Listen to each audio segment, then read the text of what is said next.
Book summary hub में आपका स्वागत है।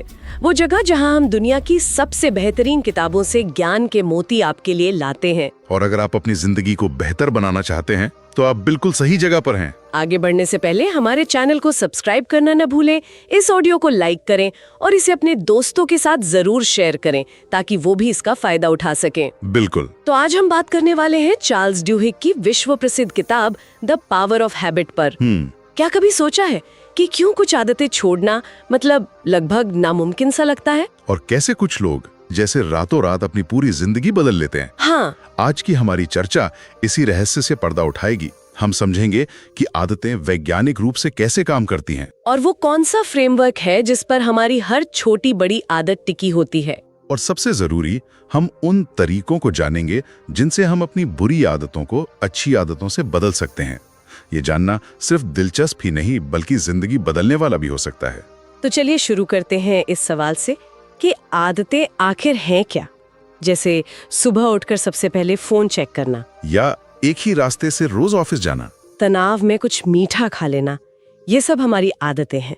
ड्यूक यूनिवर्सिटी की एक रिसर्च तो ये भी कहती है कि हमारे दिन के लगभग 40% काम आदतों के आधार पर होते हैं। बिना सोचे समझे, एक तरह का ऑटो पायलट मोड। हाँ, लेकिन ऐसा क्यों होता है? देखिए, इसके पीछे एक सीधा सा वैज्ञानिक कारण है।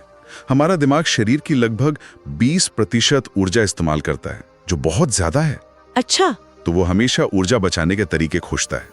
जब हम कोई नया काम सीखते हैं तो दिमाग का जो सेरिब्रम हिस्सा है वो बहुत मेहनत करता है। लेकिन जब हम उसी काम को बार बार दोहराते हैं तो दिमाग उसे एक शॉर्टकट में बदल देता है और ये काम बेसल गैंग्लिया नाम के हिस्से में चला जाता है।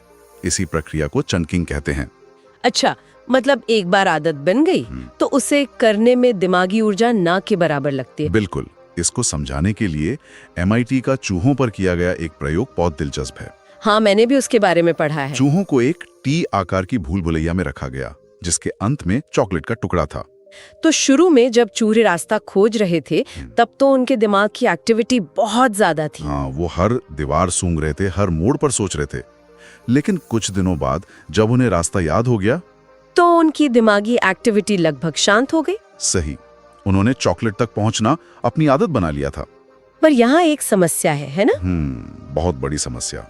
हमारे दिमाग को अच्छी और बुरी आदतों में फर्क करना नहीं आता। बिल्कुल नहीं, वो सिर्फ ऊर्जा बचाता है। इसीलिए एक बार कोई बुरी आदत बन जाती है तो वो हमारे दिमाग में इतनी गहराई से बैठ जाती है कि उसे बदलना एक चुनौती बन जाता है। तो ये आदतें बनती कैसे हैं? लेखक बताते हैं कि हर आदत 3 हिस्सों के एक लूप या चक्र में काम करती है। हाँ, द हैबिट लूप।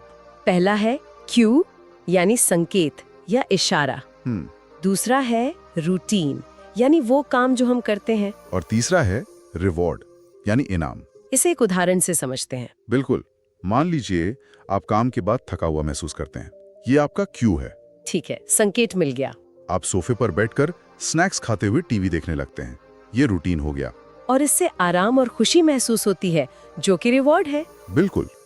आपका दिमाग इस कनेक्शन को याद कर लेता है। थकान, फिर टीवी और स्नैक्स, और फिर आराम।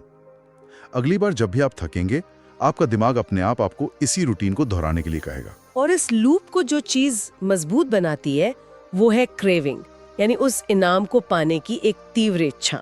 आपने बिल्कुल सही नस पकड़ी है। जब क्यू उस रिवॉर्ड के लिए एक क्रेविंग पैदा करने लगता है तब आदत पूरी तरह से ऑटोमेटिक हो जाती है। जैसे सुबह की पहली कॉफी की खुशबू, वो क्यों है और वो आपको कॉफी पीने की तीव्र इच्छा मतलब क्रेविंग देती है। तो अब सबसे बड़े सवाल पर आते हैं, हम अपनी बुरी आदतों को बदल कैसे सकते हैं? किताब इसका एक गोल्डन रूल बताती है। वो क्या है? आप किसी आदत को मिटा नहीं सकते, आप सिर्फ उसे बदल सकते हैं। अच्छा, मतलब आदत की जड़ें दिमाग से नहीं निकलती? नहीं, इसका मतलब है कि आपको क्यू और रिवॉर्ड वही रखना है लेकिन बीच के रूटीन को बदल देना है। ये दिलचस्प है। कोई उदाहरण? बहुत से लोग सिगरेट छोड़ने के लिए निकोटीन गम का इस्तेमाल करते हैं। यहाँ क्यू क्या है?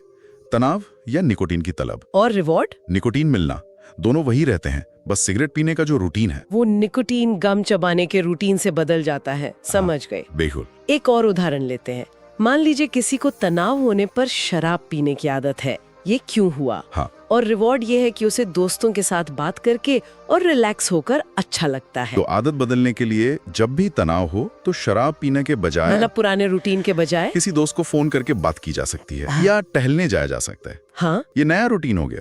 और रिवॉर्ड वही मिलेगा, तनाव कम होगा और सामाजिक जुड़ाव भी महसूस होगा। बिल्कुल। पर इस बदलाव को सफल बनाने के लिए एक और चीज बहुत जरूरी है, वो है विश्वास। बिलीफ। विश्वास। आपको ये विश्वास करना होगा कि आप बदल सकते हैं।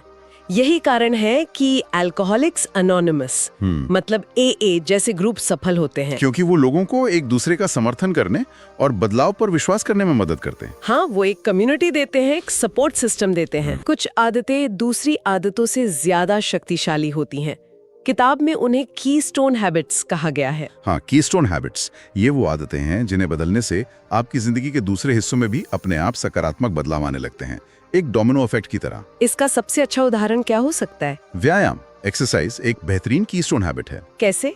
रिसर्च दिखाती है कि जो लोग नियमित रूप से व्यायाम करने की आदत डालते हैं वे बिना सोचे समझे बेहतर खाना खाने लगते हैं। अच्छा, रात में अच्छी नींद लेते हैं, काम पर ज्यादा प्रोडक्टिव होते हैं और उनका तनाव भी कम होता है। मतलब एक आदत ने पूरी जीवन शैली को सुधार दिया। बिल्कुल। और शायद सबसे जरूरी कीस्टोन हैबिट है इच्छा शक्ति, विल पावर। हाँ, इच्छा शक्ति एक मांसपेशी की तरह है, जितना आप इसका इस्तेमाल करेंगे ये उतनी ही मजबूत होगी। लेकिन ये थक भी जाती है। बिल्कुल। स्टैनफोर्ड यूनिवर्सिटी का प्रसिद्ध मार्शमेलो टेस्ट यही दिखाता है ना? हाँ, वो क्लासिक प्रयोग है। जिन 4 साल के बच्चों ने तुरंत एक मार्शमेलो खाने के बजाय 20 मिनट इंतजार करके 2 मार्शमेलो पाने का विकल्प चुना, वे आगे चलकर जीवन में ज्यादा सफल हुए।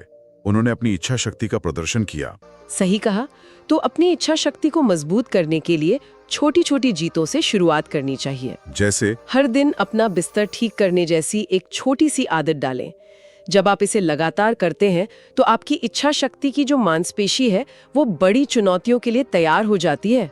तो आज हमने सीखा कि हमारी आदतें क्यू, रूटीन और रिवॉर्ड के एक लूप में काम करती हैं और इन्हें बदलने का गोल्डन रूल है रूटीन को बदलना, न कि क्यू या रिवॉर्ड को। बिल्कुल।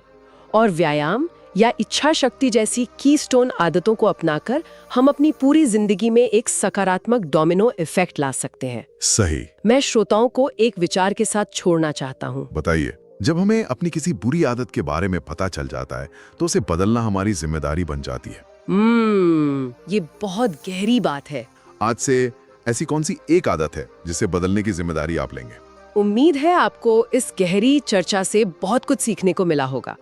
अगर आप अपनी जिंदगी में एक भी सकारात्मक आदत बना पाए तो हमारा ये प्रयास सफल होगा। बिल्कुल। इस ऑडियो को लाइक करना ना भूलें। इसे अपने उन दोस्तों और परिवार वालों के साथ शेयर करें जिन्हें इसकी जरूरत हो सकती है। और ऐसी ही पावरफुल बुक समरी के लिए बुक समरी हब को अभी सब्सक्राइब करें। याद रखिए, एक छोटी सी आदत आपकी पूरी जिंदगी बदल सकती है। मिलते हैं अगले ऑडियो में।